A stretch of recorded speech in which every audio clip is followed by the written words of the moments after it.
Steve Bannon, he is back. He is back to the war room. Comes out fighting, slams Pelosi. 4 months in prison did not break me, his quote. They empowered me. We've never been more powerful. Steve Bannon, the man with the wildest hair on the internet. I'll fight you for that. He has the wildest hair.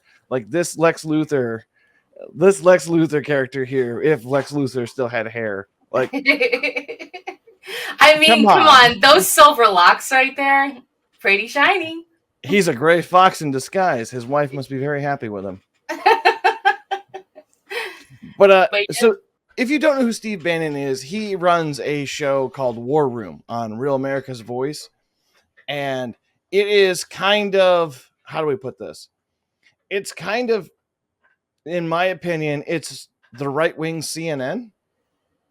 Because it's on all the time and they repeat the stories quite a bit. I'm not the biggest fan of the War Room, but that is what it is. Yeah. I don't watch it that often, but that's a funny comparison though, because if you think about like mainstream media, it's kind of like the contrary to the drumming of, like you said, the same stuff over and over to get the point across. So it's kind of like the other side of it to balance it out, maybe. So here's a good question for Steve Bannon, or for the people who follow Steve Bannon and whatnot. Do you think his release is going to affect the election? Because with him bound on the prowl, he is one of the biggest Trump supporters out there. Like, just in general, he is one of the biggest Trump supporters out there. And he has a very, very large following. Do you think him on the ground essentially adds a second Scott Presler? I guess a lot of people in the chat are saying no. I mean, the more the merrier, I guess, as far as like, getting information out to more people. But I feel like people that are already like hardcore War Room Steve Bannon fans that have watched the show, I feel like the people that were there while he was, upstream, or what do they call it? Going up north or whatever, but not really. They were holding it down for him, probably doing the same, stories, doing the same kind of content. So I don't know if it's going to change anything, really. I believe the term you're looking for is up shit creek without a paddle. Yes, there you go. Thank you. I knew it was something with water and not being able to swim. I've lived it, so I know. I know.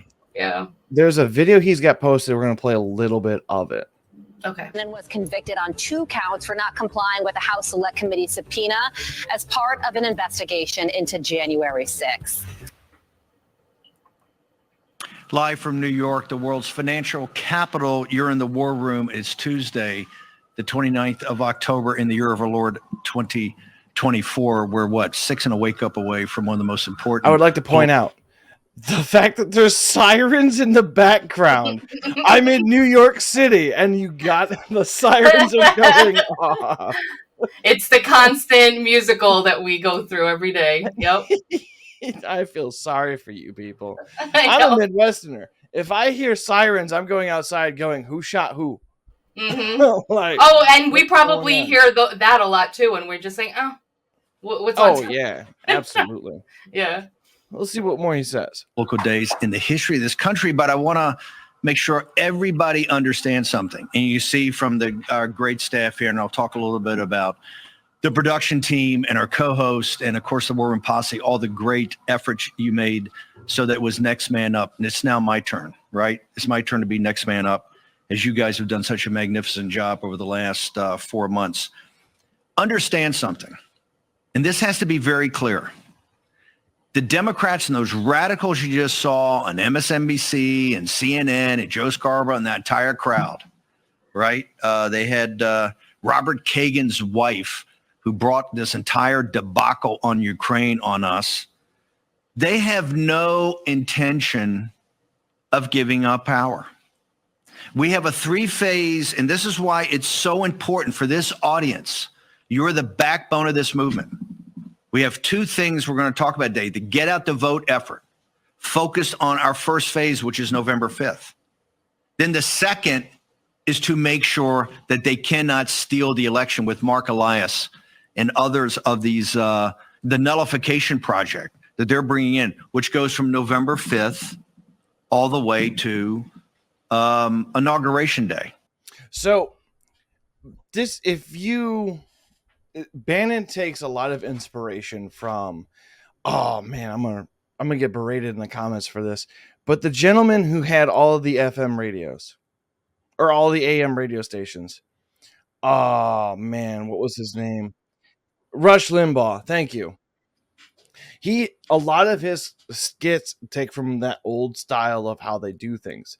I personally don't like how slow he talks, but at the same time, I understand because he's a radio guy. Like, I get it.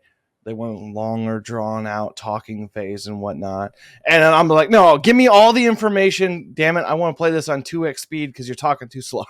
Yeah. He's like, if you're out there commuting or whatever, he wants to keep everything nice and calm while he talks about things that are really, really concerning. Right. So you don't get scared while you're driving. So speaking of that, NBC News decided to have a hit piece come out, right? This is 3 minutes long. Former top Trump advisor and right-wing podcast host Steve Bannon was released from a federal prison in Connecticut this morning. It comes just days ahead, of course, of the presidential election. Bannon is the former chief strategist for the Trump White House. He has now completed his almost 4-month sentence stemming from his conviction on contempt charges. Bannon was convicted for contempt of Congress. All right, this mugshot right here makes him look like one of those DUI people arrested mugshots on the paper. Mm-hmm. Yeah, like he looks strung out. Yeah. In 2022, after he defied a subpoena from the House committee that was investigating the January 6th attack on the Capitol. Came with a $6,500 fine. At the time, Bannon said he had no regrets. I'm proud of going to prison. If this is what it takes to stand up to the Garland, corrupt, criminal DOJ, if this is what it takes to stand up to Nancy Pelosi, if this is what it takes to stand up to Joe Biden, I'm proud to do it. So I think this is kind of like an Alex Jones situation. Capitalize on the media hitting you. Mm-hmm. Like, Alex Jones gained so much more popularity when the legal system went after him. People were like, yeah, it's just, the frogs are gay guy. And now it's, wait, they're suing him for the GDP of France? What? Right.